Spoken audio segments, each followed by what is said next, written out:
2025 সালে ফেসবুক আমাদেরকে কি আপডেট দিল, ফেসবুকে কোন ধরনের আপডেট এসেছে, সবটাই থাকছে আজকের ভিডিওতে। তো যারা এই বিষয়টা একেবারেই জানেন না, না টেনে ভিডিওটার সাথে থাকবেন, তাহলে আই হোপ অনেক কিছু জানতে পারবেন। গত 7 তারিখে আরিশার মাম্মামের বার্থডে ছিল। বাসার যারই বার্থডে থাকুক না কেন, আরিশা প্রথমে কেকটা কাটবে, এটা তার অধিকার।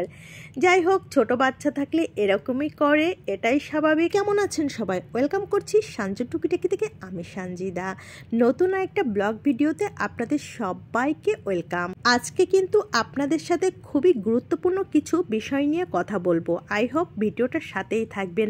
আপনারা যারা রেগুলার আমার ভিডিও দেখেন তারা তো জানেন আমার যে কোনো বিরিয়ানি রান্না করতে অনেক বেশি ভালো লাগে, খুব ইজি মনে হয় অন্য রান্নার থেকে। তাই যখন আমার ভালো মন্দ কোনো কিছু খেতে ইচ্ছা করে, তখন কিন্তু আমি খুব অল্প সময়ে সহজ পদ্ধতিতে চিকেন বিরিয়ানি, বিফ বিরিয়ানি এরকমই কিছু রেখে থাকি। তো ভালো মন্দ কিছু খেতে ইচ্ছা করছিল, তাই চটজলদি বাসায় ছিল পোলাও চাল, চিকেন আর বাকি যে সব মশলাপাতি লাগে ওগুলো তো বাসায় থাকে। যাই হোক, হাতের নাগালে থাকায় আমি খুব অল্প সময়ে এই চিকেন বিরিয়ানিটা করে নিলাম। আর এটা দেখতে যেমনই হোক না কেন, খেতে মাশাআল্লাহ অনেক মজা হয়েছিল। যাই হোক, এবার মূল কথায় আসা যাক। অনেকেই অনেক ধরনের কথা বলছে যে এবার কন্টেন্ট মনিটাইজেশন পাওয়ার জন্য অনেক কষ্ট করতে হবে, এটা ওটা অনেক কিছুই। যারা নতুন আছে তারা কিন্তু অনেকটা বিভ্রান্তিকর অবস্থায় পড়ে যাচ্ছে। যাই হোক, কন্টেন্ট মনিটাইজেশন পাওয়ার জন্য এরকম 2025-এ নতুন কোনো আপডেটই আসেনি। আগের রোলটাই রয়ে গেছে। আপনার লং ভিডিও থাকতে হবে 3-4টা, ভিডিও প্রতিদিন আপলোড করতে হবে, সাথে লেখা পোস্ট, ছবি পোস্ট, স্টোরি শেয়ার করতে হবে।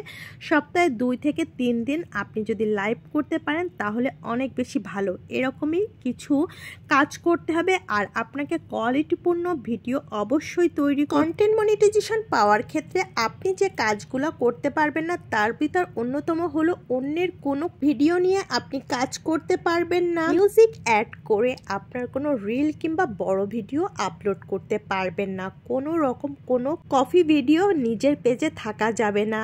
আরেকটা বিষয় হলো, আপনি একটার পর একটা ছবি অ্যাড করে যে রিলটা তৈরি করেন, এটা যদি করে থাকেন তাহলে এই রকম ভিডিও থাকলে অবশ্যই ডিলিট করে দিতে হবে। সাথে থাকছে আপনার মিউট করা যে রিলগুলা কিংবা ভিডিওগুলা, এগুলোও যদি থাকে সেগুলোও রিমুভ করে দিতে হবে।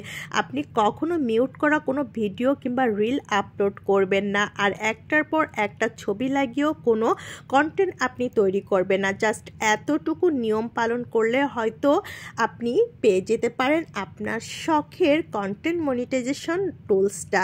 তো যাই হোক, আমার ভিডিওটা কেমন লাগলো অবশ্যই কমেন্টসে জানাবেন। আজকের মতো এখানে, আসসালামু আলাইকুম। সাথে থাকার জন্য ধন্যবাদ।